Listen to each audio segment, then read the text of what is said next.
ভুয়া মুক্তিযোদ্ধা বলতে আসলে কিছু নেই, এটা হবে অমুক্তিযোদ্ধা।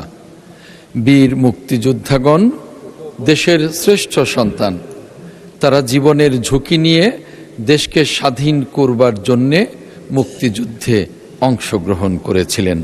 কিন্তু কিছু সুযোগ সন্ধানী ব্যক্তি রাষ্ট্রের কিছু অসাধু ব্যক্তির সহায়তায় মুক্তিযোদ্ধা না হয়েও নিজেদেরকে মুক্তিযোদ্ধার তালিকায় অন্তর্ভুক্ত করে রাষ্ট্রের সুযোগ সুবিধা গ্রহণ করছে। বিশেষ করে গত ফ্যাসিস্ট আমলে এই ঘটনাটি ব্যাপকভাবে ঘটেছে। এ সকল মুক্তিযোদ্ধাকে যাচাই বাছাইয়ের মাধ্যমে অমুক্তিযোদ্ধাকে যাচাই বাছাইয়ের মাধ্যমে মুক্তিযোদ্ধার তালিকা হতে বাদ দেওয়ার বিষয়ে মন্ত্রণালয় কাজ করছে। মাননীয় স্পিকার, আপনার মাধ্যমে মহান সংসদকে জানাতে চাই, অভিযোগ প্রাপ্তি সাপেক্ষে তদন্ত শুনানি করা জাতীয় মুক্তিযোদ্ধা কাউন্সিলের একটি নিয়মিত কাজ এবং এটি একটি চলমান প্রক্রিয়া।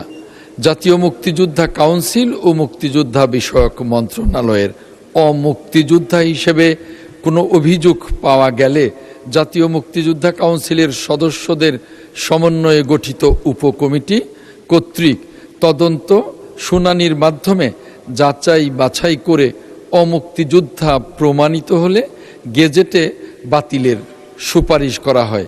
ইতিমধ্যে আগস্ট 2024 থেকে মার্চ 2026 পর্যন্ত সারা দেশে 481 জনের গেজেট বাতিল করা হয়েছে। মাননীয় স্পিকার, মাননীয় সংসদ সদস্যের এলাকা সিলেট 3 সহ সারা দেশের যে কোনো মুক্তিযোদ্ধার বিরুদ্ধে অমুক্তিযোদ্ধা হিসেবে অভিযোগ পাওয়া গেলে জাতীয় মুক্তিযোদ্ধা কাউন্সিলের সদস্যদের সমন্বয়ে গঠিত উপকমিটি কর্তৃক তদন্ত শুনানির মাধ্যমে যাচাই বাছাই করে অমুক্তিযোদ্ধা হিসাবে প্রমাণিত হলে জাতীয় মুক্তিযোদ্ধা কাউন্সিলের সুপারিশক্রমে মুক্তিযোদ্ধার তালিকা হতে বাদ দেয়া হবে।